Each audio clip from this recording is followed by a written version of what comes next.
Terima kasih Anda masih bersama kami di Berita Banten, dan bagi Anda yang baru saja bergabung, kami hadirkan kembali 3 berita utama pagi hari ini. Gasak 30 unit motor komplotan maling ditangkap polisi.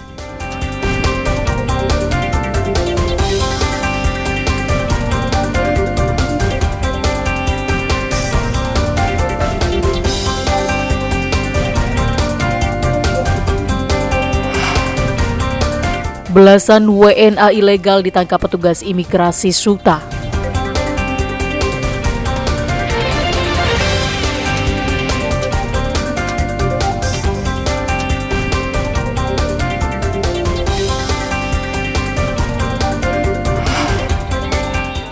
Mengisi akhir pekan dengan wisata bahari.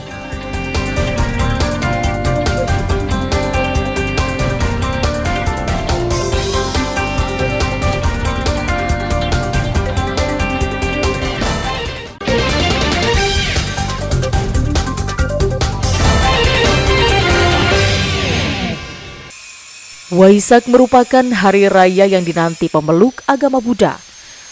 Menyambut Hari Raya Waisak 2567 Buddhis Era atau 2023 Masehi, pengurus dan biksu Vihara Avalokitesvara, Pondok Cabe Udik Pamulang, Kota Tangerang Selatan, Kamis pagi membersihkan rupang Buddha dan altar secara bertahap. Selain itu, kegiatan yang sudah dilaksanakan di Vihara Avalokitesvara, yakni pemandian rupang bayi Bodhisatta atau calon Buddha oleh umat Buddha. Tujuannya untuk refleksi membersihkan kekotoran batin dalam dirinya. Menurut Sekretaris Wilayah Sangga Agung Indonesia Provinsi Banten, sekaligus pembina Vihara Avalokitesvara, Badra Natatera, beragam rangkaian ritual menyambut perayaan Waisak sudah dipersiapkan. Seperti biasa, seperti tahun-tahun sebelumnya, kegiatan Waisak biasanya diawali dengan kegiatan Ivo. Ivo itu merupakan upacara permandian rupang bayi Bodhisatta Siddhartha Gautama atau calon Buddha. Jadi umat sangat antusias, itu adalah sebagai wujud refleksi ke dalam diri bagaimana umat Buddha bersama-sama untuk membersihkan kekotoran batin di dalam dirinya. Tema Hari Raya Waisak 2023 di Vihara Avalokitesvara, harmonis masyarakatnya, damai negaranya. Ariel Maranus dan Syabudin Athar melaporkan dari Tangerang Selatan.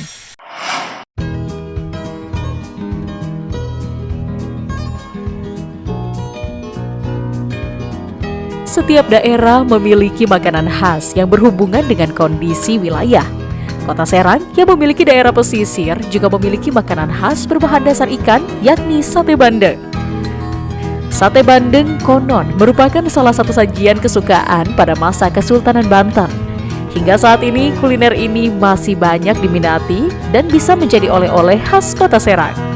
Sate bandeng memang sangat unik karena termasuk salah satu sate dengan bahan dasar ikan, karena biasanya kuliner sate menggunakan bahan baku daging, baik itu sapi, ayam, kambing maupun kerbau. Sate bandeng sudah ada sejak abad ke-16 silam. Sultan yang memimpin kerajaan Banten saat itu ingin mengkonsumsi ikan agar lebih nikmat dan lembut. Hingga saat ini banyak dijumpai produsen sate bandeng, salah satunya Hajah Maryam yang berlokasi di Kaujon, Kota Serang. Sate bandeng Hajah Maryam ini sudah turun-temurun dikelola oleh keluarganya sejak tahun 1970. Semua resep yang dipakai sejak dulu tidak berubah. Untuk membuat sate bandeng perlu proses yang panjang. Ikan sebelumnya dibersihkan durinya terlebih dahulu, kemudian daging ikan dihaluskan. Langkah selanjutnya yakni dengan mencampurkan daging yang sudah halus dengan bumbu khusus. Kemudian dimasukkan kembali ke dalam kulit ikan dan ditusuk menggunakan batang bambu. Karena produksi yang cukup banyak, di tempat ini terdapat alat panggang berukuran besar yang bisa membakar ratusan tusuk sate bandeng.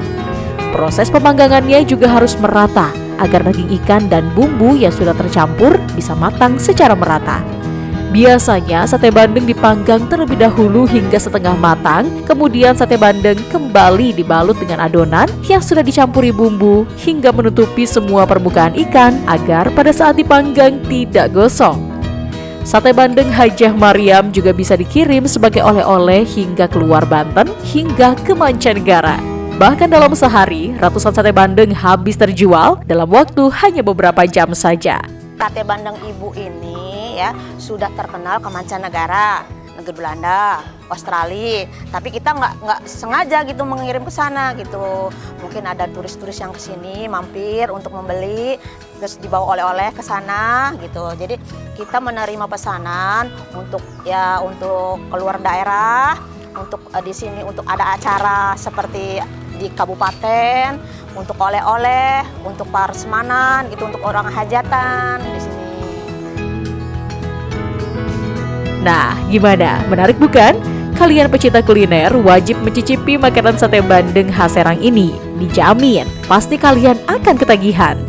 Buat kalian yang akan membawa sate bandeng ini menjadi oleh-oleh pun tidak usah khawatir. Dikarenakan sate bandeng ini sudah dikukus atau dibekukan, kekuatan sate bandeng ini bisa mencapai 4 hari. Harganya pun cukup murah, yakni Rp40.000. Ariel Maranus dan Rizal Ramdhani melaporkan dari Kota Serang.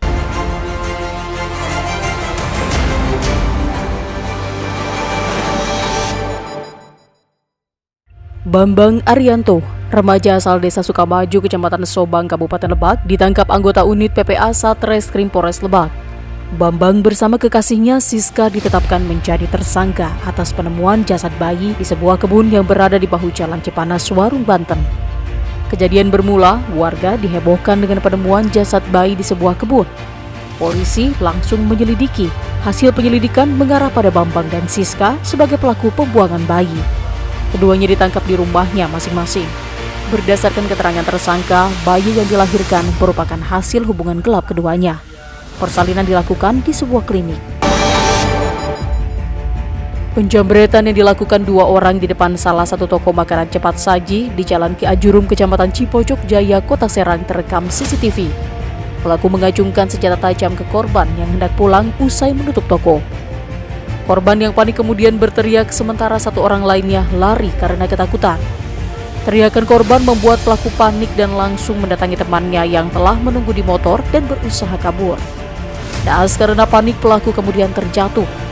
Pelaku kemudian ditangkap warga, sedangkan 1 lainnya kabur. Alhasil, pelaku diamuk warga dan pengendara lain yang sedang melintas di jalan tersebut. Rekaman video amatir memperlihatkan bahasa yang kesal mengepung dan menghakimi pelaku pencurian motor. Warga terus berdatangan dan berusaha menghajarnya. Beruntung, petugas kepolisian dibantu anggota TNI bisa segera membawa pelaku keluar dari lokasi. Peristiwa bermula saat pelaku datang seorang diri ke minimarket dan berkeliling di selasar sambil memperhatikan sepeda motor yang sedang terparkir. Hal ini pun menimbulkan kecurigaan juru parkir minimarket yang mengawasi. Pelaku kemudian memundurkan sepeda motor ke pinggir jalan dan berusaha menyalakan, namun tidak berhasil hingga akhirnya pelaku dan sepeda motor korban terjatuh ke jalan. Juru parkir yang mengawasi berteriak ketika pelaku mengambil motor warga. Beginilah detik-detik terjadinya kecelakaan tunggal truk yang membawa muatan tanah dan puing di Kecamatan Ciputa, Tangerang Selatan. Truk meluncur karena tidak kuat melewati tanjakan. Kecelakaan terjadi saat arus lalu lintas cukup ramai. Beruntung truk tidak menabrak sejumlah pemotor yang berada persis di belakangnya. Peristiwa bermula saat truk yang dikemudikan oleh Yudiansyah melaju dari arah Serpong menuju Ciputat. Setiba di lokasi, truk secara perlahan berusaha melewati jalan yang menanjak curam. Diduga truk tidak kuat menanjak akibat muatan penuh sehingga tidak dapat dikendalikan oleh sopir dan langsung meluncur kencang ke bawah hingga akhirnya terguling. Akibatnya muatan tanah berserakan di jalan. Akibat kecelakaan tersebut, truk juga mengalami kerusakan parah. Ya, informasi tadi mengakhiri berita Banten pagi hari ini. Saya Rusdi Maulana mewakili kerabat kerja yang bertugas mengucapkan terima kasih. Selamat pagi dan sampai jumpa.